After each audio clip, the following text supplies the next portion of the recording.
ಓಂ ಶ್ರೀ ಗುರುಬಸವಲಿಂಗಾಯ ನಮಃ.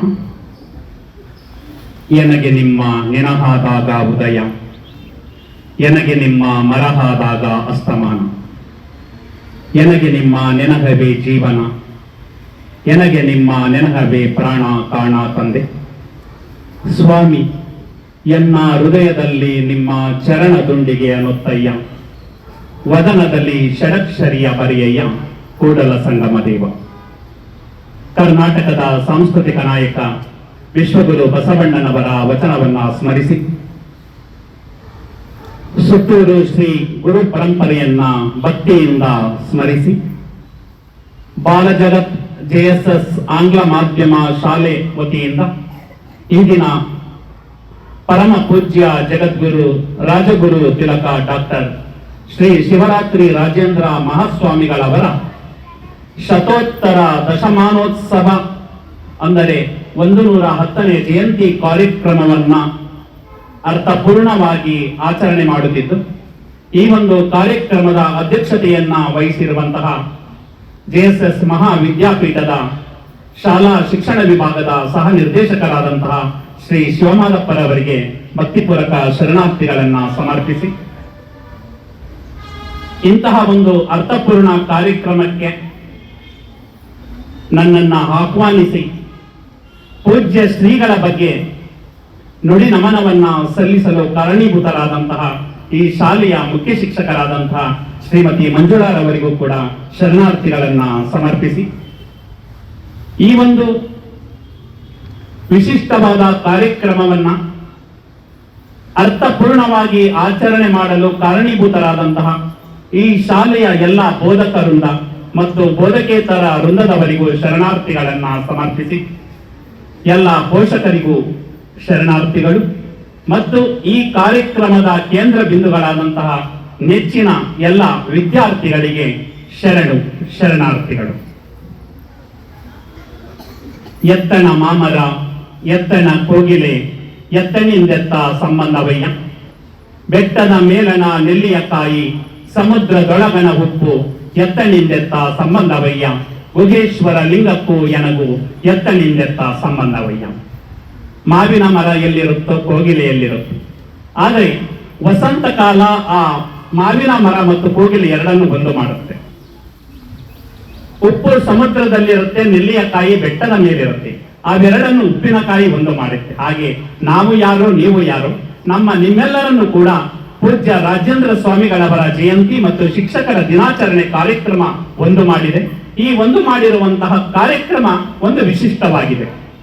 ಇದಕ್ಕೆ ನುಡಿ ನಮನ ಅವಶ್ಯಕತೆ ಇಲ್ವೇನೋ ಅಂತ ಅನ್ನಿಸ್ತಾ ಇದೆ. ಯಾಕಂದ್ರೆ ಈಗಾಗಲೇ ವಿದ್ಯಾರ್ಥಿಗಳು ಸುಂದರವಾದಂತಹ ಒಂದು ನಾಟಕವನ್ನ ಅಭಿನಯ ಮಾಡುವುದರ ಮುಖಾಂತರ ಪೂಜ್ಯ ರಾಜೇಂದ್ರ ಶ್ರೀಗಳು ಯಾವ ರೀತಿ ಆ ಕಾಲಘಟ್ಟದಲ್ಲಿ ಇದ್ರು ಅನ್ನೋದನ್ನ ನಮ್ಮ ಮುಂದೆ ಕಣ್ಮುಂದೆ ಪ್ರತ್ಯಕ್ಷವಾಗಿ ಸಾಕ್ಷೀಕರಿಸಿದ್ದಾರೆ.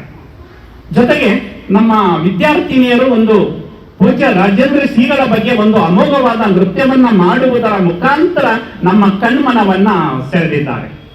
ಜೊತೆಗೆ ಒಂದು ಸಮೂಹ ಗಾಯನದ ಮುಖಾಂತರ ಸಂತನೆಂದರೆ ಯಾರು ಎಂಬುದನ್ನ ಆ ಗಾಯನದ ಮೂಲಕ ಅವರ ಅರ್ಥ ವೈಖರಿಯನ್ನ ನಮಗೆ ಮನದಟ್ಟು ಮಾಡಿಸಿರೋದ್ರಿಂದ ನನ್ನ ಒಂದು ಭಾರ ಕಡಿಮೆ ಆಗಿದೆ ಅಂತ ನಾನಾದರೂ ಭಾವಿಸ್ತೇನೆ. ಇನ್ನೇನು ಅರ್ಧ ವರ್ಷದ ಕೊನೆಯ ಘಟ್ಟದಲ್ಲಿ ನಾವಿದ್ದೇವೆ.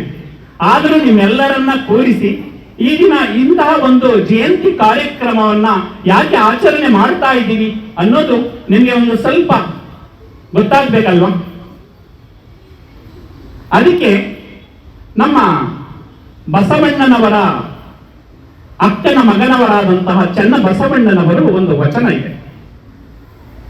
ಮಂಡೆ ಮಾಸಿದಡೆ ಮಹಾ ಮಜ್ಜನವ ಮಾಡುವುದು, ವಸ್ತ್ರ ಮಾಸಿದಡೆ ಮಡಿವಾಳರಿಗಿಕ್ಕುವುದು, ಮನದ ಮೈಲಿಗೆಯ ತೊಳೆಯಬೇಕಾದರೆ ಕೂಡಲ ಚನ್ನ ಸಂಗನ ಶರಣರ ಅನುಭವ ಮಾಡುವುದು ಅಂತ ಹೇಳ್ತಾರೆ. ಮಂಡೆ ಅಂದ್ರೆ ನಮ್ಮ ತಲೆ ಕೊಳೆ ಆಗುತ್ತೆ, ಶಾಂಪು ಹಾಕಿ ಸ್ನಾನವನ್ನ ಮಾಡ್ತೀವಿ, ತಲೆಯ ಕೊಳೆ ಹೋಗುತ್ತೆ. ವಸ್ತ್ರ ಮಾಸಿದರೆ ನಮ್ಮ ಬಟ್ಟೆ ಕೊಳೆ ಆಗುತ್ತೆ, ಅಲ್ಲಿ ಇಲ್ಲಿ ಆಟ ಆಡ್ತೀವಿ, ಆಟ ಆಡಿದಾಗ ಏನಾಗುತ್ತೆ ನಮ್ಮ ಬಟ್ಟೆ ಎಲ್ಲ ಕೊಳೆ ಆಗುತ್ತೆ, ವಾಷಿಂಗ್ ಮೆಷಿನ್ ಹಾಕಿ ಅದನ್ನ ಸ್ವಚ್ಛ ಮಾಡ್ಕೊಳ್ತೀವಿ. ಆದ್ರೆ ಮನದ ಮೈಲಿಗೆ ಆಗುತ್ತಲ್ಲ, ನೋಡಬಾರದನ್ನ ನೋಡ್ತಾ ಇದ್ದೀವಿ, ಕೇಳಬಾರದನ್ನ ಕೇಳ್ತಾ ಇದೀವಿ, ಇದರಿಂದ ಮನಸ್ಸಿಗೆ ಮೈಲಿಗೆ ಆಗುತ್ತಲ್ಲ, ಆ ಮನದ ಮೈಲಿಗೆಯನ್ನ ತೊಳೆದುಕೊಳ್ಳಬೇಕಾದರೆ ಕೂಡಲ ಚನ್ನ ಸಂಗನ ಶರಣರ ಅನುಭವ ಮಾಡುವುದು ಅಂತ ಚಿನ್ಮಯ ಜ್ಞಾನಿ ಚನ್ನಬಸವಣ್ಣವರು ಹೇಳ್ತಾರೆ. ಇಂತಹ ಒಂದು ಕಾರ್ಯಕ್ರಮ ಅಂತಹ ಇಲ್ಲಿ ಇರುವಂತಹ ಪ್ರತಿಯೊಬ್ಬರಿಗೂ ಕೂಡ ಮನದ ಮೈಲಿಗೆಯನ್ನ ಹೋಗಲಾಡಿಸಿಕೊಳ್ಳಲು ಒಂದು ದಾರಿದೀಪ ಆಗಿದೆ ಅಂತ ನಾನಾದ್ರೂ ಭಾವಿಸ್ತೇನೆ. ನಿಮ್ಮ ಈ ಒಂದು ಕಾರ್ಯಕ್ರಮ ಇದೆಯಲ್ಲ, ಅದನ್ನ ನೋಡಿದ್ರೆ ಒಂದು ವಿಶಿಷ್ಟವಾದಂತಹ ವ್ಯಕ್ತಿತ್ವವನ್ನೇ ಅನಾವರಣ ಆದಂಗೆ ಆಯಿತು. ನಮ್ಮ ರಾಜೇಂದ್ರ ಶ್ರೀಗಳ ಬಗ್ಗೆ ಒಂದು ನಾಟಕವನ್ನ ಇಲ್ಲಿ ಪ್ರದರ್ಶನ ಮಾಡಿದ್ರು. ಅದು ನಿಜವಾದಂತಹ ಒಂದು ದೃಷ್ಟಾಂತ. ಅದು ನಮ್ಮ ಈ ಒಂದು ಬಾಲ ಜಗತ್ನ ಹಿಂಭಾಗದಲ್ಲೇ ಅಕ್ಕ ನೀಲಾಂಬಿಕೆ ಅಂತ ವಾಸವಾಗಿದ್ದಾರೆ, ಕೇಳಿರ್ಬೋದು. ಅವರು ಪೂಜ್ಯ ರಾಜೇಂದ್ರ ಶ್ರೀಗಳ ಬಗ್ಗೆ ಮತ್ತು ಸುತ್ತೂರಿನ ಮಠದ ಬಗ್ಗೆ ಸುತ್ತೂರ ಸಿರಿ ಅಂತ ಒಂದು ಪುಸ್ತಕವನ್ನ ಕೃತಿಯನ್ನ ಬರೆದಿದ್ದಾರೆ. ಆ ಕೃತಿಯಲ್ಲಿ ರಾಜೇಂದ್ರ ಶ್ರೀಗಳ ವ್ಯಕ್ತಿತ್ವವನ್ನ ಅನಾವರಣಗೊಳಿಸುವಂತಹ ಅನೇಕ ಘಟನೆಗಳನ್ನ ಬರೀತಾರೆ. ಇಲ್ಲಿ ಯಾರೋ ಒಬ್ಬರಿಗೆ ಜ್ವರ ಬಂದಿದೆ. ಆ ಜ್ವರ ಬಂದಿರೋರಿಗೆ ತಮ್ಮದೇ ಆದ ವಸ್ತ್ರವನ್ನ ತೆಗೆದುಕೊಂಡು ಅವರ ಮೈಯನ್ನ ಬೆಚ್ಚಗೆ ಮಾಡಿ ಆ ಜ್ವರವನ್ನ ಹೋಗಲಾಡಿಸುವಂತದ್ದನ್ನ ನೀವು ನೋಡಿದ್ರಿ. ಆದ್ರೆ ನಮ್ಮ ನೀಲಾಂಬಿಕೆ ಅಕ್ಕವರಿದಾರಲ್ಲ, ಆ ಅಕ್ಕನವರ ತಂದೆಯವರಿಗೆ ಪೂಜ್ಯ ರಾಜೇಂದ್ರ ಶ್ರೀಗಳು ಆ ರೀತಿ ಕ್ಯಾತನಹಳ್ಳಿ ಹಾಸ್ಟೆಲ್, ನಮ್ಮ ಪೂಜ್ಯ ರಾಜೇಂದ್ರ ಶ್ರೀಗಳು ಸ್ಥಾಪಿಸಿದಂತಹ ಮೊದಲನೇ ವಸತಿ ನಿಲಯ ಕ್ಯಾತನಹಳ್ಳಿ ಹಾಸ್ಟೆಲ್ ನಲ್ಲಿ ವಿದ್ಯಾರ್ಥಿಯಾಗಿದ್ದಾಗ ಅವರಿಗೆ ಜ್ವರ ಬರುತ್ತೆ. ಜ್ವರ ಬಂದಾಗ 1 ಗಂಟೆಯವರೆಗೂ ಕೂಡ ಅವರಲ್ಲಿದ್ದಂತಹ ಬಟ್ಟೆಯಲ್ಲಿ ಆ ಒಂದು ಮೈಗೆ ಒಂದು ಶಾಖವನ್ನ ಕೊಟ್ಟು ಅವರ ಜ್ವರವನ್ನ ಹೋಗಲಾಡಿಸಿದ್ದನ್ನ ನಾನು ಪುಸ್ತಕದಲ್ಲಿ ಓದಿದ್ದೆ. ಇವತ್ತು ನನ್ನ ಒಂದು ಕಣ್ಣಾರೆ ಕಾಣುವಂತಹ ಒಂದು ದೃಶ್ಯವನ್ನ ನಮ್ಮ ಈ ಶಾಲೆಯವರು ಮಾಡಿಕೊಟ್ಟದಕ್ಕೆ ನಾನು ಭಕ್ತಿಪೂರ್ವಕ ಶರಣಾರ್ಥಿಗಳನ್ನ ಅರ್ಪಿಸ್ತೇನೆ.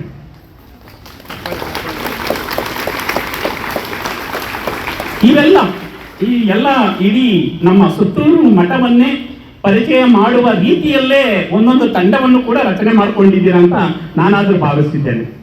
ಘನಲಿಂಗ ದೇವರ ತಂಡ, ರಾಜೇಂದ್ರ ಸ್ವಾಮಿಗಳ ತಂಡ, ಹೀಗೆ ತಂಡಗಳನ್ನ ಮಾಡಿ ಈ ಗುರು ಪರಂಪರೆಯನ್ನ ಸ್ಮರಿಸೋದಕ್ಕೆ ಅವಕಾಶ ಮಾಡಿಕೊಟ್ಟಿರೋದು ಕೂಡ ಖುಷಿ ಆಗುತ್ತೆ. ಮತ್ತೆ ಅದೇ ರೀತಿ ಮಕ್ಕಳನ್ನು ಕೂಡ ಅಣಿಗೊಳಿಸಿ ಮಾಡ್ತಾ ಇದ್ದೀರಾ. ಅದಕ್ಕೂ ಕೂಡ ಒಂದು ವಚನ ನೆನಪಾಗುತ್ತೆ. ಹುಲಿಯ ಬೆನ್ನಲ್ಲಿ ಒಂದು ಹುಲ್ಲೆ ಹೋಗಿ ಮೇದು ಬಂದೆನೆಂದರೆ ಇದ ಕಂಡು ಬೆರಗಾದೆ, ರಕ್ಕಸಿಯ ಮನೆಗೆ ಹೋಗಿ ನಿದ್ರೆಗೈದು ಬಂದೆನೆಂದರೆ ಇದ ಕಂಡು ಬೆರಗಾದೆ, ಜವನ ಮನೆಗೆ ಹೋಗಿ ಸಾಯದೆ ಬದುಕಿ ಬಂದನೆಂದರೆ ಇದ ಕಂಡು ಬೆರಗಾದೆ ಗುಗೇಶ್ವರ ಅಂತ ಹೇಳ್ತಾರೆ. ನಿಮ್ಮ ಒಂದು ಪ್ರತಿಭೆ, ನೀವು ಇಲ್ಲಿ ಅಭಿನಯಿಸಿದಂತಹ ನಾಟಕ ಮತ್ತು ನೃತ್ಯ ಮತ್ತು ಸಮೂಹ ಗಾಯನ ಇವೆಲ್ಲವನ್ನ ಕೇಳಿ ನಾನು ಕೂಡ ಬೆರಗಾಗಿದ್ದೇನೆ ಅಂತ ಈ ಸಂದರ್ಭದಲ್ಲಿ ಹೇಳೋದಿಕ್ಕೆ ಇಷ್ಟಪಡ್ತೇನೆ. ಮಕ್ಕಳು, ನಮ್ಮ ಸುತ್ತೂರು ಪರಂಪರೆ ಅಂದ ತಕ್ಷಣ ಸುತ್ತೂರಿನ ಬಗ್ಗೆ ಒಂದು ನುಡಿನ ಮನದಲ್ಲಿ ಆ ಒಂದು 2 ಸಾಲಲ್ಲಿ ಅದರ ಒಂದು ಪರಿಚಯವನ್ನ ನಾವು ಮಾಡಿಕೊಳ್ಬೇಕಾಗುತ್ತೆ. ಪೂಜ್ಯ ಜಗದ್ಗುರುಗಳಾದಂತಹ ಶಿವರಾತ್ರೀಶ್ವರರು ಸುತ್ತೂರು ಸಂಸ್ಥೆಯನ್ನ, ಸುತ್ತೂರು ಮಠವನ್ನ ಸ್ಥಾಪಿಸಿದ್ರು. ಅವರ ಬಗ್ಗೆ ಒಂದು 2 ಅಂಶಗಳನ್ನ ನಾವು ತಿಳ್ಕೊಳ್ಳೇಬೇಕಾಗುತ್ತೆ.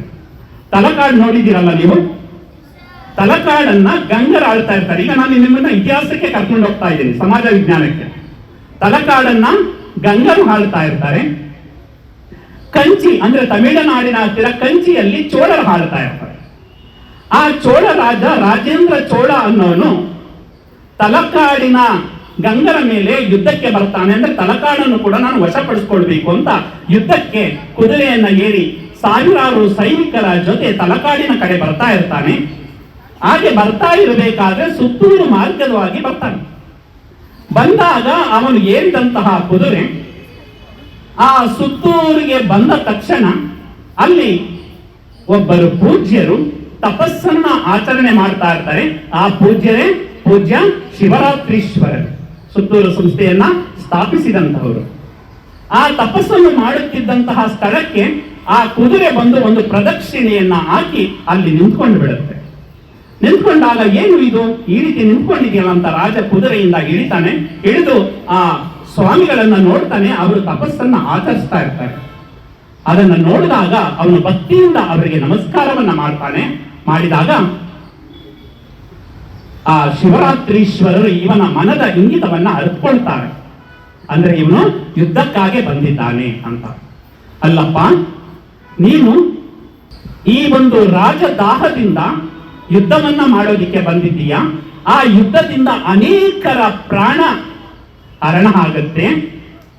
ಯಾವ ನೆಲ ಹಸಿರನ್ನ ಚಿಮ್ಮಿಸ್ತಾ ಇದೆಯೋ ಅಂತಹ ಹಸಿರು ಚಿಮ್ಮಿಸುವಂತಹ ನೆಲ ರಕ್ತಸಿಕ್ತವಾಗಬೇಕೆ? ನೀನು ಗೆಲ್ಲಬೇಕಾದದ್ದು ಗಂಗರಾಜ್ಯವನ್ನಲ್ಲ, ಹೃದಯ ಸಾಮ್ರಾಜ್ಯವನ್ನು. ಈ ಹೃದಯ ಸಾಮ್ರಾಜ್ಯವನ್ನ ಗೆದ್ದರೆ ಈ ಕೇವಲ ಗಂಗರಾಜ್ಯ ಮಾತ್ರವಲ್ಲ, ಅಖಂಡ ಭೂಮಂಡಲವೇ ನಿನ್ನದಾಗುತ್ತೆ ಅಂತ ಪೂಜ್ಯ ಶಿವರಾತ್ರೀಶ್ವರರು ಆ ರಾಜೇಂದ್ರ ಚೋಳನಿಗೆ ಹೇಳಿದಾಗ ಅವನ ಹೃದಯ ತಟ್ಟುತ್ತೆ, ಮನ ಮುಟ್ಟುತ್ತೆ.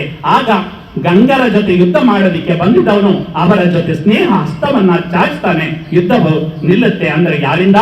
ನಮ್ಮ ಸುತ್ತೂರು ಮಠವನ್ನ ಸ್ಥಾಪಿಸಿದಂತಹ ಶಿವರಾತ್ರೀಶ್ವರರಿಂದ ಆ ಯುದ್ಧ, ಘನಘೋರ ಯುದ್ಧ ಏನಾಗುತ್ತೆ? ತಪ್ಪತ್ತೆ. ಅಲ್ಲಿಂದ ನಮ್ಮ ಸುತ್ತೂರು ಮಠದ ಪರಂಪರೆ ಪ್ರಾರಂಭ ಆಗುತ್ತೆ. ಅದರಲ್ಲಿ ನಂತರ ಬರುವಂತವರು 4ನೇ ಜಗದ್ಗುರುಗಳು ಪೂಜ್ಯ ಶ್ರೀ ಸಿದ್ದನಂಜ ದೇಶಿಕೇಂದ್ರ ಮಹಾಸ್ವಾಮಿಗಳವರು. ಅವ್ರ ಬಗ್ಗೆ ನೀವು ಕೇಳಿದ್ದೀರಾ? ಮಲೆ ಮಹದೇಶ್ವರ ಬೆಟ್ಟಕ್ಕೆ ಹೋಗಿದ್ದೀರಾ? ಮಲೆ ಮಹದೇಶ್ವರ ಬೆಟ್ಟ ನೋಡಿದ್ದೀರಾ? ಆ ಮಲೆ ಮಹದೇಶ್ವರರಿಗೆ ಕಾಯಿಕ ತತ್ವವನ್ನ ಬೋಧಿಸಿದವರು ನಮ್ಮ 4ನೇ ಜಗದ್ಗುರುಗಳು. ಮಲೆ ಮಹದೇಶ್ವರರು ಶ್ರೀಶೈಲದಿಂದ ಮಹದೇಶ್ವರ ಬೆಟ್ಟಕ್ಕೆ ಹೋಗಬೇಕಾದ್ರೆ ಸುತ್ತೂರಿಗೆ ಬರ್ತಾರೆ. ಸುತ್ತೂರಿಗೆ ಬಂದಾಗ ಆಗ ಆ ಮಹದೇಶ್ವರರಿಂದಲೂ ಕೂಡ ಕಾಯಕವನ್ನ ಮಾಡಿಸ್ತಾರೆ, ರಾಗಿಯನ್ನ ಬೀಸಿಸ್ತಾರೆ.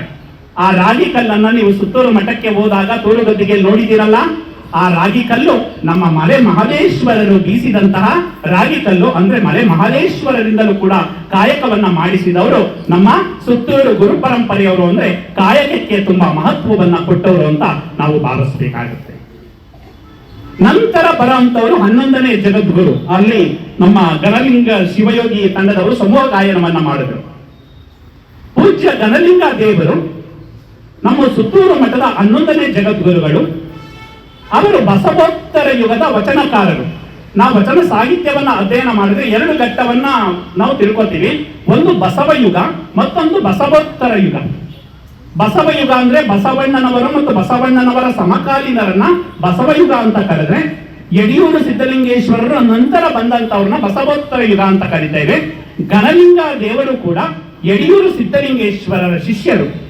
ಅವರು ಕೂಡ ಇಲ್ಲಿ 11ನೇ ಜಗದ್ಗುರುಗಳಾಗಿ ನಂತರ ಅವರು ಎಲ್ಲಿ ಐಕ್ಯ ಆಗ್ತಾರೆ ಅಂದ್ರೆ, ಯಡಿಯೂರು ಸಿದ್ದಲಿಂಗೇಶ್ವರರು ತಪಸ್ಸನ್ನು ಆಚರಿಸಿದಂತಹ ಸ್ಥಳ ಯಡಿಯೂರಿಗೆ ಒಂದು 10 ರಿಂದ 11 ಕಿಲೋಮೀಟರ್ ದೂರವಿರುವಂತಹ ಕಗ್ಗೆರೆ ಅಂತ ಇದೆ. ಆ ಕಗ್ಗೆರೆಯಲ್ಲಿ ಆ ಯಡಿಯೂರು ಸಿದ್ದಲಿಂಗೇಶ್ವರರು ತಪಸ್ಸನ್ನು ಆಚರಿಸುತ್ತಿದ್ದಂತಹ ಸ್ಥಳದ ಒಂದು ಸ್ವಲ್ಪ ದೂರದಲ್ಲಿಯೇ ನಮ್ಮ ಗಣಲಿಂಗ ದೇವರ ಒಂದು ಐಕ್ಯ ಸ್ಥಳ ಇದೆ. ಯಾರಾದ್ರೂ ಯಡಿಯೂರಿಗೆ ಹೋದ್ರೆ ಈ ಸ್ಥಳವನ್ನ ದರ್ಶನ ಮಾಡಿ ಬನ್ನಿ ಅಂತ ನಾನು ಈ ಮೂಲಕ ಮನವಿ ಮಾಡಿಕೊಳ್ತೇನೆ. ನಂತರ 22ನೇ ಜಗದ್ಗುರುಗಳು ಮಂತ್ರ ಮಹರ್ಷಿಗಳು, 23ನೇ ಜಗದ್ಗುರುಗಳೇ ನಮ್ಮ ಶ್ರೀ ರಾಜೇಂದ್ರ ಮಹಾಸ್ವಾಮಿಗಳವರು. ಈ ಕಾಲದಲ್ಲಿ ಸುತ್ತೂರು ಮಠ ವಿಶೇಷವಾಗಿ ಅಭಿವೃದ್ಧಿಯನ್ನ ಹೊಂದುತ್ತೆ. ಅವರು ಸುತ್ತೂರಿನಲ್ಲಿ ಜನನ ಆಗುತ್ತೆ. ಒಂದು ವಿದ್ಯಾರ್ಥಿ ಭಾಷಣವನ್ನ ಮಾಡಿದ ಹಾಗೆ ಸುತ್ತೂರಿನಲ್ಲಿ ವಿದ್ಯಾಭ್ಯಾಸವನ್ನ ಮುಗಿಸಿ ಅವರು ವಾರಣಾಸಿಗೆ ಹೋಗ್ತಾರೆ ಸಂಸ್ಕೃತ ಅಧ್ಯಯನ ಮಾಡೋದಿಕ್ಕೆ. ಆದ್ರೆ ವಾರಣಾಸಿಯಲ್ಲಿ ಹೆಚ್ಚಿಗೆ ಕಾಲ ಇರಿಸೋದಿಲ್ಲ ಅವರನ್ನ ಮಂತ್ರ ಮಹರ್ಷಿಗಳು ಮತ್ತೆ ಗೌರಿಶಂಕರ ಸ್ವಾಮಿಗಳವರು. ಅವರು ಮತ್ತೆ ಮೈಸೂರಿಗೆ ಕರೆಸ್ಕೊಳ್ತಾರೆ, ಮೈಸೂರಲ್ಲಿ ಅಧ್ಯಯನಕ್ಕೆ ತೊಡಗಿಸ್ತಾರೆ. ಆ ಅಧ್ಯಯನಕ್ಕೆ ತೊಡದಾಗ ಗ್ರಾಮೀಣ ಪ್ರದೇಶದಿಂದ ಅನೇಕ ವಿದ್ಯಾರ್ಥಿಗಳು ಮೈಸೂರಿನಲ್ಲಿ ಬಂದು ಅಧ್ಯಯನವನ್ನ ಮಾಡ್ತಾ ಇರ್ತಾರೆ, ವಿದ್ಯಾಭ್ಯಾಸವನ್ನ ಮಾಡ್ತಾ ಇರ್ತಾರೆ. ಆ ವಿದ್ಯಾರ್ಥಿಗಳ ನೋವನ್ನ ಅರಿತುಕೊಳ್ತಾರೆ. ಬಟ್ಟೆ ಇಲ್ಲ, ತಿನ್ನೋದಕ್ಕೆ ಊಟ ಇಲ್ಲ, ಈ ಕಷ್ಟಕ್ಕೆ ಮಿಡಿತಾರೆ. ಯಾಕಂದ್ರೆ ಆಗ ಹಸಿವು ಅಂದ್ರೆ ನಮ್ಮ ಕಾಲಘಟ್ಟದಲ್ಲೂ ಕೂಡ ನಾವು ವಿದ್ಯಾರ್ಥಿಗಳಾಗಿದ್ದಾಗಲೂ ಕೂಡ ಹಸಿವಿನ ರುಚಿಯನ್ನ ಕಂಡಿದ್ದೇವೆ. ಆ ಹಸಿವು ಅನ್ನೋದು ಹೇಗಿರುತ್ತೆ ಅಂದ್ರೆ, ನಮ್ಮ ಶರಣರು ಹೇಳ್ತಾರೆ, ಹಸಿವೆಂಬ ಹೆಬ್ಬಾವು ಬಸುರ ಬಂದು ಹಿಡಿದಡೆ ವಿಷವೇರಿ ತಯ್ಯ ಆಪಾದ ಮಸ್ತಕಕ್ಕೆ ಹಸಿವಿಗನ್ನವನಿಕ್ಕಿ ವಿಷವನಿರಹ ಬಲ್ಲಡೆ ಆತನೇ ಗಾರುಡಿಗ ಕಾಣ ರಾಮನಾಥ ಅಂತ ಜೇಡರ ದಾಸಿಮಯ್ಯನವರು ಹೇಳ್ತಾರೆ. ಆ ಹಸಿವಿನ ಅನುಭವವನ್ನ ಅನುಭವಿಸಿದವರಿಗೆ ಗೊತ್ತು. ಆ ಕಾಲಘಟ್ಟದಲ್ಲಿ ರಾಜೇಂದ್ರ ಶ್ರೀಗಳು ಹಸಿವಿನ ಬಗ್ಗೆ ತಿಳ್ಕೊಂಡಿರ್ತಾರೆ. ತಿಳ್ಕೊಂಡು ಅವರು ವಿದ್ಯಾರ್ಥಿಯಾಗಿದ್ದಾಗಲೇ ನಾವು ಒಂದು ವಿದ್ಯಾರ್ಥಿ ನಿಲಯವನ್ನ ತೆರೀಬೇಕು ಅಂದ್ರೆ, ಅವರು ಪೂಜ್ಯ ಮಠಾಧಿಪತಿಗಳ ಆದದ್ದು ಕೇವಲ 12 ವರ್ಷ. ಇಲ್ಲಿ ಒಬ್ಬ ರಾಜೇಂದ್ರ ಶ್ರೀಗಳ ಒಂದು ಪಾತ್ರವನ್ನ ವಿದ್ಯಾರ್ಥಿ ಮಾಡಿದ್ರಲ್ಲ, ಆ ವಯಸ್ಸೇ 12ನೇ ವಯಸ್ಸಿಗೆ ಅವರು ಮಠಾಧಿಪತಿಗಳಾಗ್ತಾರೆ. ನಂತರ ಇಲ್ಲಿ ಮೈಸೂರಲ್ಲಿ ಅಧ್ಯಯನ ಮಾಡಬೇಕಾದ್ರೆ ಮೊದಲ ಹಾಸ್ಟೆಲ್ ಅನ್ನ, ವಿದ್ಯಾರ್ಥಿ ನಿಲಯವನ್ನ ಕ್ಯಾತನಹಳ್ಳಿ ಹಾಸ್ಟೆಲ್ ಅಲ್ಲಿ ತೆರೆದರೆ 16 ವಿದ್ಯಾರ್ಥಿಗಳಿಂದ ಪ್ರಾರಂಭವಾದಂತಹ ಆ ವಿದ್ಯಾರ್ಥಿ ನಿಲಯ ಅನೇಕ ಗ್ರಾಮೀಣ ಪ್ರದೇಶದ ಬಡ ವಿದ್ಯಾರ್ಥಿಗಳಿಗೆ ಆಶ್ರಯ ತಾಣವಾಗುತ್ತೆ. ಅನೇಕ ವಿದ್ಯಾರ್ಥಿಗಳಿಗೆ ವಸತಿ ನಿಲಯದ ಜೊತೆಗೆ ಅನ್ನವನ್ನ ಕೊಡ್ತಾರೆ. ಅದನ್ನು ಮಾನವನೇ ಮಹಾದೇವ ಆಗ್ಬೇಕು ಅಂತ, ಅಂದ್ರೆ ಮನುಷ್ಯರ ದೇವರಾಗಬೇಕು ಅನ್ನೋದು ಶರಣರ ಒಂದು ವಾಣಿ ಆಗಿರುತ್ತೆ. ಆ ಶರಣರ ನುಡಿಗೆ ತಕ್ಕಂತೆ ಮಹಾದೇವನಾದವರು ನಮ್ಮ ಪೂಜ್ಯ ರಾಜೇಂದ್ರ ಸ್ವಾಮಿಗಳವರು. ಅದಕ್ಕೆ ಅಲ್ಲಮ ಪ್ರಭುದೇವರ ಒಂದು ವಚನ ಇದೆ, ನಾ ದೇವನಲ್ಲದೆ ನೀ ದೇವನೇ, ನೀ ದೇವನಾದರೆ ಎನ್ನನೇಕೆ ಸಲಹೆ, ಆ ರೈದು ಒಂದು ಕುಳಿತೆ ಉದಕವನೆರವೆ, ಹಸಿದಾಗ ಹೋಗರ ಬಲಿಕುವೆ, ನಾ ದೇವ ಕಾಣ ಗುಹೇಶ್ವರ ಅಂತ ಹೇಳ್ತಾರೆ.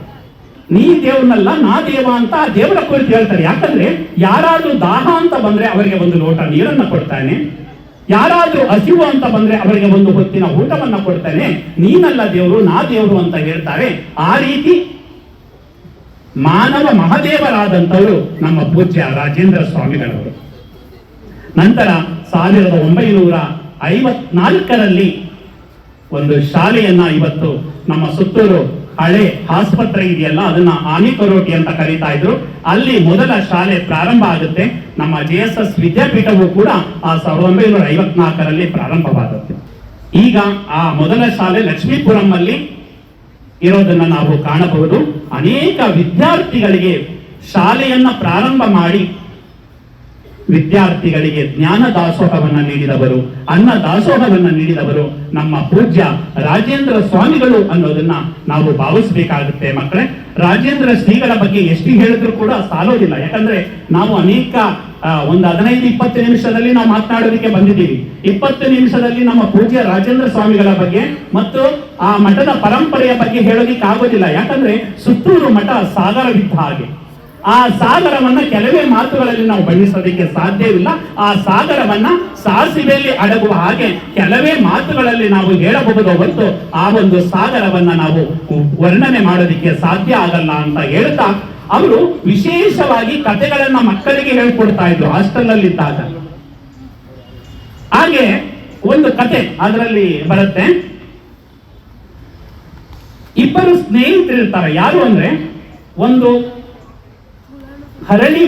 ಅರಳಿ ಮರದ ಎಲೆ ಕೆಳಗಡೆ ಉದುರಿರುತ್ತೆ, ಒಣಗೋಗಿರುತ್ತೆ. ಪಕ್ಕದಲ್ಲಿ ಒಂದು ಮಣ್ಣಿನ ಹಿಂಟ ಇರುತ್ತೆ. ಎಲೆ ಮತ್ತು ಮಣ್ಣಿನ ಹಿಂಟೆ ಇಬ್ರು ಕೂಡ ಸ್ನೇಹಿತರಾಗಿರ್ತಾರೆ. ಹೇಗೆ ಸ್ನೇಹಿತರಾಗಿರ್ತಾರೆ ಅಂದ್ರೆ, ಎಲೆಯನ್ನ ಬಿಟ್ಟು ಮಣ್ಣಿನ ಹಿಂಟೆ ಇರ್ತಾ ಇರ್ಲಿಲ್ಲ, ಮಣ್ಣಿನ ಹಿಂಟೆಯನ್ನ ಬಿಟ್ಟು ಎಲೆ ಇರ್ತಾ ಇರ್ಲಿಲ್ಲ. ಏನಾದ್ರೂ ಗಾಳಿ ಬಂದಾಗ ಎಲೆ ತೂರೋಗ್ಬಿಡುತ್ತೆ ಅಂತ ಹೇಳಿ ಮಣ್ಣಿಂಟೆ ಬಂದು ಎಲೆ ಮೇಲೆ ಕೂತ್ಕೊಳ್ತಾ ಇತ್ತು. ಏನಾದ್ರೂ ಮಳೆ ಬಂದಾಗ ಮಣ್ಣಿಂಟೆ ಕರ್ಗೋಗುತ್ತೆ ಅಂತ ಎಲೆ ಬಂದು ಏನ್ ಮಾಡ್ತಾ ಇತ್ತು, ಆ ಮಣ್ಣಿಂಟೆ ಮೇಲೆ ಕುಳಿತುಕೊಳ್ತಾ ಇತ್ತು ಅಂತ. ಈ ರೀತಿ ಗುರು ಪರಂಪರೆಯನ್ನ ಮತ್ತು ಆ ವಿದ್ಯಾರ್ಥಿಗಳು ಪ್ರಶ್ನೆ ಮಾಡೋದಕ್ಕೆ ಕತೆ ಹೇಳ್ತಾ ಇದ್ರಂತೆ. ಆಗ ಒಂದು ವಿದ್ಯಾರ್ಥಿ ಹೇಳಿದಂತೆ, ಗುರುಗಳೇ, ಮಳೆ ಬಂದಾಗ ಮಣ್ಣಿನಿಂಟೆಯನ್ನ ಎಲೆ ಕಾಪಾಡ್ತಿತ್ತು ಅಂದ್ರಿ, ಗಾಳಿ ಬಂದಾಗ ಎಲೆಯನ್ನ ಮಣ್ಣಿಂಟೆ ಕಾಪಾಡ್ತಿತ್ತು ಅಂದ್ರಿ, ಏಕಕಾಲದಲ್ಲಿ ಗಾಳಿ ಮತ್ತು ಮಳೆ ಬಂದಾಗ ಏನಾಗ್ತಿತ್ತು ಅಂತ ಪ್ರಶ್ನೆಯನ್ನ ಮಾಡ್ತಾ ಇದ್ರಂತೆ ವಿದ್ಯಾರ್ಥಿಗಳು. ಅಂದ್ರೆ ಏಕಕಾಲದಲ್ಲಿ ಎರಡೂ ಕೂಡ ಸ್ನೇಹವಲ್ಲೂ ಕೂಡ ಕೊನೆಯಲ್ಲೂ ಕೂಡ ಸ್ನೇಹಿತರಾಗಿ ಮಡಿದು ಅಂತ ಹೇಳ್ಬೋದು. ಆದ್ರೆ ಆ ರೀತಿ ಪ್ರಶ್ನೆ ಮಾಡುವಂತಹ ಅಂಶವನ್ನ ನಮ್ಮ ಪೂಜ್ಯ ರಾಜೇಂದ್ರ ಶ್ರೀಗಳು ಮಕ್ಕಳಲ್ಲಿ ಏನ್ ಮಾಡ್ತಾ ಇದ್ರು, ಬಡಿದೆಬ್ಬಿಸ್ತಾ ಇದ್ರು. ಅಂತಹ ಬಡಿದೆಬ್ಬಿಸುವಂತಹ ಅನೇಕ ಘಟನೆಗಳನ್ನ ನಾವು ಅನೇಕ ಪುಸ್ತಕದಲ್ಲಿ ಕಾಣಬಹುದು ಅಂತ ಹೇಳ್ತಾ, ಪೂಜ್ಯ ರಾಜೇಂದ್ರ ಶ್ರೀಗಳ ಬಗ್ಗೆ ಹೇಳ್ತಾ ಇದ್ರೆ ಅವರು ವಿಶೇಷವಾಗಿ ಕಾಯಕಕ್ಕೆ ಮಹತ್ವವನ್ನು ಕೊಟ್ಟವರು. ನಮ್ಮ ಶರಣರು 3 ಅಂಶಗಳಿಗೆ ಮಹತ್ವವನ್ನು ಕೊಡ್ತಾರೆ. ಒಂದು ತನುಶುದ್ಧಿ ಆಗ್ಬೇಕು, ಇನ್ನೊಂದು ಮನಶುದ್ಧಿ ಆಗ್ಬೇಕು, ಇನ್ನೊಂದು ಭಾವಶುದ್ಧಿ ಆಗ್ಬೇಕು. ತನುಶುದ್ಧಿಗೆ ಕಾಯಕವನ್ನ ಕೊಟ್ರು, ಮನಶುದ್ಧಿಗೆ ಇಷ್ಟಲಿಂಗವನ್ನ ಕೊಟ್ರು, ಭಾವಶುದ್ಧಿಗೆ ದಾಸೋಹವನ್ನ ಕೊಟ್ರು. ಹಾಗೆ ತನುಶುದ್ಧಿಗೆ ಕಾಯಕ ಹಾಸ್ಟೆಲ್ ಅನ್ನ ಸ್ಥಾಪನೆ ಮಾಡೋದರ ಮುಖಾಂತರ ವಿದ್ಯಾರ್ಥಿಗಳಿಗೆ ಆಶ್ರಯ ಆಯಿತು, ಅನೇಕರಿಗೆ ಕೆಲಸವನ್ನ ಒದಗಿಸಿಕೊಟ್ರು. ಅದೇ ಕಾಯಕ. ವಿದ್ಯಾಸಂಸ್ಥೆಗಳನ್ನ ಪ್ರಾರಂಭ ಮಾಡುವುದರ ಮುಖಾಂತರ ವಿದ್ಯಾರ್ಥಿಗಳಿಗೆ ಜ್ಞಾನ ಪಡೆಯೋದಕ್ಕೆ ಅವಕಾಶ ಮಾಡೋದರ ಜೊತೆಗೆ ಅನೇಕ ಶಿಕ್ಷಕರಿಗೆ ಕಾಯಕವನ್ನು ಒದಗಿಸ್ಕೊಟ್ರು. ಅದೇ ಕಾಯಕ. ನಂತರ 2 ಇನ್ನೇದು ಇಷ್ಟಲಿಂಗ. ಈಗಲೂ ಕೂಡ ನಮ್ಮ ವಿದ್ಯಾಪೀಠದಲ್ಲಿ ಒಂದು ದತ್ತಿಯನ್ನ ಸ್ಥಾಪನೆ ಮಾಡಿ ಅದರ ಮುಖಾಂತರ ಅನೇಕರಿಗೆ ಇಷ್ಟಲಿಂಗವನ್ನ ಧಾರಣೆ ಮಾಡದೇ ಇರೋದನ್ನ ನಾವು ನೋಡಬಹುದು. ಲಕ್ಷಾಂತರ ಜನರಿಗೆ ಇಷ್ಟಲಿಂಗವನ್ನ ಮಾಡಿದ್ದಾರೆ. ನಂತರ 3ನೇದು ಭಾವಶುದ್ಧಿ ಅಂದ್ರೆ ದಾಸೋಹ. ಈ ದಾಸೋಹವನ್ನ ಮಾಡೋದ್ರ ಮುಖಾಂತರ ವಿಶೇಷವಾಗಿ ಅಭಿವೃದ್ಧಿಯನ್ನ ಸಾಧಿಸ್ತಾ ಇರೋದನ್ನ ನಾವು ಕಾಣಬಹುದು. ಅಂದು ಕೇವಲ ಒಂದು ವಿದ್ಯಾರ್ಥಿ ನಿಲಯ ಮತ್ತು ಒಂದು ವಿದ್ಯಾಸಂಸ್ಥೆಯಿಂದ ಪ್ರಾರಂಭವಾದದ್ದು ಇಂದು ಸುತ್ತೂರು ಸಂಸ್ಥೆ 400ಕ್ಕೂ ಹೆಚ್ಚು ಸಂಸ್ಥೆಗಳು ಸ್ಥಾಪನೆ ಆಗಿದೆ. 4 ವಿಶ್ವವಿದ್ಯಾನಿಲಯಗಳಿದೆ ಅಂದ್ರೆ ತುಂಬಾ ಅದನ್ನು ಕೇಳೋದಿಕ್ಕೆ ನಮಗೆ ರೋಮಾಂಚನ ಆಗುತ್ತೆ. ಮೈಸೂರಲ್ಲಿ 2 ವಿಶ್ವವಿದ್ಯಾನಿಲಯ, ಬೆಂಗಳೂರಿನಲ್ಲಿ 1 ವಿಶ್ವವಿದ್ಯಾನಿಲಯ, ದೆಹಲಿಯಲ್ಲಿ 1 ವಿಶ್ವವಿದ್ಯಾನಿಲಯ ಇದೆ ಅಂದ್ರೆ ನಮ್ಗೆ ಅದನ್ನು ಕೇಳೋದಿಕ್ಕೆ ಒಂದು ಖುಷಿ ಕೊಡುವಂತಹ ವಿಚಾರ. ಅಂತಹ ರಾಜೇಂದ್ರ ಶ್ರೀಗಳು 1986ರಲ್ಲಿ ಶರಣ ಪರಂಪರೆಯನ್ನ ಜನಮಾನಸಕ್ಕೆ ಪರಿಚಯ ಮಾಡುವುದಕ್ಕೋಸ್ಕರ ಶರಣ ಸಾಹಿತ್ಯ ಪರಿಷತ್, ಈಗ ಅದನ್ನ ಅಖಿಲ ಭಾರತ ಶರಣ ಸಾಹಿತ್ಯ ಪರಿಷತ್ ಅಂತ ಕರೀತಾರೆ, ಬೆಂಗಳೂರಿನಲ್ಲಿ ಇದೆ. ಆ ಸಂಸ್ಥೆಯನ್ನ ಸ್ಥಾಪನೆ ಮಾಡ್ತಾರೆ. ಇವತ್ತು ನಾನು ವಚನ ಸಾಹಿತ್ಯದ ಬಗ್ಗೆ ಹೆಚ್ಚು ಅಧ್ಯಯನ ಮಾಡಬೇಕು, ವಚನ ಸಾಹಿತ್ಯದ ಅಭಿರುಚಿಯನ್ನ ಬೆಳೆಸ್ಕೊಳ್ಬೇಕು ಅಂದ್ರೆ ಆ ಅಖಿಲ ಭಾರತ ಶರಣ ಸಾಹಿತ್ಯ ಪರಿಷತ್ತೇ ಕಾರಣ. ನಾನು ಹೆಗ್ಗಡದೇವನಕೋಟೆ ತಾಲೂಕಿನಲ್ಲಿ ಇದ್ದಾಗ 2013ರಲ್ಲಿ ತಾಲೂಕು ಶರಣ ಸಾಹಿತ್ಯ ಪರಿಷತ್ ಅಧ್ಯಕ್ಷರಾಗಿ ಆಯ್ಕೆಯಾದ ನಂತರ ಶರಣ ಸಾಹಿತ್ಯದ ಅಭಿರುಚಿ ಹೆಚ್ಚಾಯಿತು. ಅಧ್ಯಯನ ಮಾಡುವ ಒಂದು ತವಕವು ಕೂಡ ನನಗೆ ಉಂಟಾಗಿ ಅಂದಿನಿಂದ ವಚನ ಸಾಹಿತ್ಯವನ್ನ ಒಪ್ಪಿಕೊಂಡು ಅದೇ ರೀತಿ ನಾನು ಜೀವನವನ್ನ ಸಾಗಿಸೋದಕ್ಕೂ ಕೂಡ ಕಾರಣ ಆಯಿತು. ಅಂತಹ ಅಖಿಲ ಭಾರತ ಶರಣ ಸಾಹಿತ್ಯ ಪರಿಷತ್ತು ಸ್ಥಾಪನೆ ಆದ್ರಿಂದ ಇವತ್ತು ನಾನು ಈ ಒಂದು ವೇದಿಕೆಗೆ ಬಂದು ಶರಣರ ಬಗ್ಗೆ ಮತ್ತು ಪೂಜ್ಯ ಶ್ರೀಗಳ ಬಗ್ಗೆ ಒಂದು ನುಡಿನಮನ ಸಲ್ಲಿಸೋದಿಕ್ಕೆ ಸಾಧ್ಯ ಆಗಿದೆ ಅಂತ ಹೇಳ್ತಾರೆ. ಅಂತ ಪೂಜ್ಯ ರಾಜೇಂದ್ರ ಸ್ವಾಮಿಗಳವರು 1986ರಲ್ಲಿ ಲಿಂಗೈಕ್ಯರಾಗ್ತಾರೆ. ಆ ಸುದ್ದಿಯನ್ನ ಕೇಳಿದವರಿಗೆ ಬರ ಸಿಡಿಲು ಹೇಗೆ ಹೆರಗುತ್ತೋ ಆ ರೀತಿ ಅನೇಕರಿಗೆ ಆ ಆಘಾತವನ್ನ ತಡೆಯೋದಿಕ್ಕೆ ಸಾಧ್ಯ ಇಲ್ಲ. ಆದರೆ ಅವರು ಹೋಗಿದ್ರು ಕೂಡ 110 ವರ್ಷಗಳು ಜಯಂತಿಯನ್ನ ಮಾಡ್ತಾ ಇದ್ದೀವಿ ಅಂದ್ರೆ ಅವರು ವಿಶೇಷವಾದಂತಹ ಪ್ರಭೆ. ಅವರು ಸಾಮಾನ್ಯ ಜನರಂತೆ ಹುಟ್ಟಿ ಸಾಮಾನ್ಯರ ಜನರಂತೆ ಹೋಗ್ಲಿಲ್ಲ. ಅದಕ್ಕೆ ಹೇಳ್ತಾರೆ, ಲೋಕದಂತೆ ಬಾರರು, ಲೋಕದಂತೆ ಇರರು, ಲೋಕದಂತೆ ಹೋಗರು ನೋಡಯ್ಯ, ಪುಣ್ಯದಂತೆ ಬಪ್ಪರು, ಜ್ಞಾನದಂತೆ ಇಪ್ಪರು, ಮುಕ್ತಿಯಂತೆ ಹೋಗರು ನೋಡಯ್ಯ, ಹುಲಿಲಿಂಗ ದೇವ ನಿಮ್ಮ ಶರಣರು ಉಪಮಾತಿತರಾಗಿ ಉಪಮಿಸಬಾರದು ಅಂತ ಹೇಳ್ತಾರೆ. ಅವರು ಪುಣ್ಯದಂತೆ ಬಂದು ಜ್ಞಾನದಂತೆ ಇದ್ದು ಇವತ್ತು ಹೋಗಿದ್ರು ಕೂಡ ಮುಕ್ತಿಯಂತೆ ಅವರನ್ನ ನಾವು ಸ್ಮರಿಸ್ಕೊಳ್ತಾ ಇದ್ದೀವಿ. ಅವರ ಬಗ್ಗೆ ಒಂದು ನಾಟಕವನ್ನ ಮಾಡ್ತಾ ಇದ್ದೀವಿ, ಅವರ ಬಗ್ಗೆ ಒಂದು ನೃತ್ಯವನ್ನ ಮಾಡ್ತಾ ಇದ್ದೀವಿ, ಅವರ ಬಗ್ಗೆ ಒಂದು ಭಾಷಣವನ್ನ ಮಾಡ್ತಾ ಇದ್ದೀವಿ ಅಂದ್ರೆ ಅವರು ಇನ್ನೂ ಕೂಡ ಇದ್ದಾರೆ ಅಂತ. ಅಂತಹವರು 1986ರಲ್ಲಿ ಅವರ 70ನೇ ವಯಸ್ಸಿನಲ್ಲಿ ಇಹಲೋಕವನ್ನ ತ್ಯಜಿಸ್ತಾರೆ. ಅದಕ್ಕೆ ಕೊನೆಯ ವಚನ ಬಸವಣ್ಣವರು ಜೀವನ ಘಟ್ಟದಲ್ಲಿ ಹೇಳ್ತಾರೆ, ಭಕ್ತಿ ಎಂಬ ಪೃಥ್ವಿಯ ಮೇಲೆ ಗುರು ಎಂಬ ಬೀಜವಂಕುರಿಸಿ, ಲಿಂಗವೆಂಬ ಎಲೆಯಾಯಿತು, ವಿಚಾರವೆಂಬ ಹೂವಾಯಿತು, ಆಚಾರವೆಂಬ ಕಾಯಾಯಿತು, ನಿಷ್ಪತ್ತಿ ಎಂಬ ಹಣ್ಣು ತೊಟ್ಟು ಕಳಚಿ ಬೀಳುವಲ್ಲಿ ಕೂಡಲ ಸಂಗಮ ದೇವ ತನಗೆ ಬೇಕೆಂದು ಎತ್ತಿಕೊಂಡ ಅಂತ ಪೂಜ್ಯ ರಾಜೇಂದ್ರ ಶ್ರೀಗಳನ್ನ ಆ ಕೂಡಲ ಸಂಗಮ ದೇವರು ಪರಶಿವರು ಎತ್ಕೊಳ್ತಾರೆ. ಅವರು ಇಲ್ಲದೇ ಇದ್ರು ಕೂಡ ಅವರ ಬಗ್ಗೆ ಮಾತನಾಡ್ತಾ ಇದ್ದೀವಿ ಅಂದ್ರೆ ಅವರು ಇನ್ನೂ ಕೂಡ ನೆಲೆಸಿದ್ದಾರೆ. ಇವತ್ತು ನೀವು ವಿದ್ಯಾಪೀಠದ ಪಕ್ಕದಲ್ಲೇ ಕೊಡ್ತಿದ್ದೀರಲ್ಲ, ಈ ಸ್ಥಳ ನಮ್ಮ ಪೂಜ್ಯ ರಾಜೇಂದ್ರ ಶ್ರೀಗಳು ನಡೆದಾಡಿದಂತಹ ಸ್ಥಳ, ಅವರು ಹೆಜ್ಜೆಯನ್ನು ಹಾಕಿ ತಿರುಗಾಡಿದಂತಹ ಸ್ಥಳ. ನೀವು ಅದೃಷ್ಟವಂತರು. ಯಾಕೆ ಅದೃಷ್ಟವಂತರು ಅಂತ ಹೇಳ್ತೀವಿ ಅಂದ್ರೆ ನಮ್ಮ ಶರಣರು ಸ್ವರ್ಗ ನರಕವನ್ನ ಒಪ್ಪೋದಿಲ್ಲ. ಸ್ವರ್ಗ ನರಕ ಅಂದ್ರೆ ಏನಂತ ಹೇಳ್ತಾರೆ, ನಾವು ಸತ್ತ ಮೇಲೆ ಒಳ್ಳೆ ಕೆಲಸವನ್ನ ಮಾಡಿದ್ರೆ ಸ್ವರ್ಗಕ್ಕೆ ಹೋಗ್ತೀವಿ, ಕೆಟ್ಟ ಕೆಲಸವನ್ನ ಮಾಡಿದ್ರೆ ನರಕಕ್ಕೆ ಹೋಗ್ತೀವಿ ಅಂತ ಹೇಳ್ತಾರೆ. ಆಗಲ್ಲ. ಶರಣರು ಏನ್ ಹೇಳ್ತಾರೆ, ಜೀವನದಲ್ಲಿ ನೀವು ಒಳ್ಳೆಯ ಕೆಲಸವನ್ನ ಯಾವಾಗ ನೋಡ್ತೀಯೋ ಅದೇ ಸ್ವರ್ಗ, ಕೆಟ್ಟ ಕೆಲಸವನ್ನ ನೋಡಿದ್ರೆ ನರಕ ಅಂತ ಹೇಳ್ತಾರೆ. ಇವತ್ತು ನೀವು ಏನ್ ನೋಡ್ತಾ ಇದ್ದೀರಾ? ಒಳ್ಳೆಯದನ್ನ ನೋಡ್ತಾ ಇದ್ದೀರಲ್ವಾ? ಒಳ್ಳೆಯ ಅಂಶಗಳನ್ನ ಕಾಣ್ತಾ ಇದ್ದೀರಲ್ವಾ? ಹಾಗಾದ್ರೆ ಎಲ್ಲಿದ್ದೀರಾ ನೀವು? ಎಲ್ಲಿದ್ದೀರಾ? ಸ್ವರ್ಗದಲ್ಲಿದ್ದೀರಾ. ಎಲ್ಲಿದ್ದೀರಾ? ದೇವಲೋಕದಲ್ಲಿರ್ತೀರಾ. ಅದಕ್ಕೆ ನಮ್ಮ ಬಸವಣ್ಣವರು ಒಂದು ವಚನ ಹೇಳ್ತಾರೆ, ದೇವಲೋಕ ಮರ್ತ್ಯಲೋಕವೆಂಬುದು ಬೇರೆಲ್ಲ ಕಾಣಿರೋ, ಸತ್ಯವ ನುಡಿಯುವುದೇ ದೇವಲೋಕ, ನಿತ್ಯವ ನುಡಿಯುವುದೇ ಮರ್ತ್ಯಲೋಕ, ಆಚಾರವೇ ಸ್ವರ್ಗ, ಅನಾಚಾರವೇ ನರಕ, ಕೂಡಲ ಸಂಗಮ ದೇವ ನೀವ ಪ್ರಮಾಣ ಅಂತ ಹೇಳ್ತಾರೆ. ದೇವಲೋಕ ಮರ್ತ್ಯಲೋಕ ಬೇರೆ ಯಾವುದೂ ಅಲ್ಲ. ಒಳ್ಳೆಯ ಆಚಾರ ವಿಚಾರಗಳು ಎಲ್ಲಿ ನಡೆಯುತ್ತೆ ಅದೇ ದೇವಲೋಕ ಅಂತ ಹೇಳ್ತಾರೆ. ಇವತ್ತು ನಮ್ಮ ಬಾಲ ಜಗತ್ ವಿದ್ಯಾಪೀಠದ ಮುಂಭಾಗದಲ್ಲಿ ಒಂದು ಒಳ್ಳೆಯ ಕಾರ್ಯಕ್ರಮವನ್ನ ಆಯೋಜನೆ ಮಾಡಿದೆ ಅಂದ್ರೆ ನಾವು ಎಲ್ಲಿದ್ದೇವೆ? ದೇವಲೋಕದಲ್ಲಿದ್ದೇವೆ, ಸ್ವರ್ಗದಲ್ಲಿದ್ದೇವೆ ಅಂತ ಹೇಳ್ತಾ ಪೂಜ್ಯ ರಾಜೇಂದ್ರ ಶ್ರೀಗಳ ಬಗ್ಗೆ ಅನೇಕರು ಅನೇಕ ರೀತಿಯಲ್ಲಿ ಹೇಳಿದ್ದಾರೆ. ಅದರಲ್ಲಿ ಇಬ್ಬರು ಏನು ಹೇಳಿದ್ದಾರೆ ಅಂತ ಹೇಳಿ ನನ್ನ ನುಡಿನಮನಕ್ಕೆ ವಿರಾಮ ಹೇಳ್ತಾನೆ. ಯಾಕಂದ್ರೆ ನಿಮ್ಮದು ಅನೇಕ ಕಾರ್ಯಕ್ರಮಗಳಿದೆ, ಶಿಕ್ಷಕರ ದಿನಾಚರಣೆಯ ಬಗ್ಗೆ ಭಾಷಣ ಇದೆ, ಹೆಚ್ಚಿಗೆ ಮಾತನಾಡಕ್ಕೆ ಹೋಗೋದಿಲ್ಲ. ನಡೆದಾಡುವ ದೇವರಾಗಿದ್ದವರು ಯಾರು?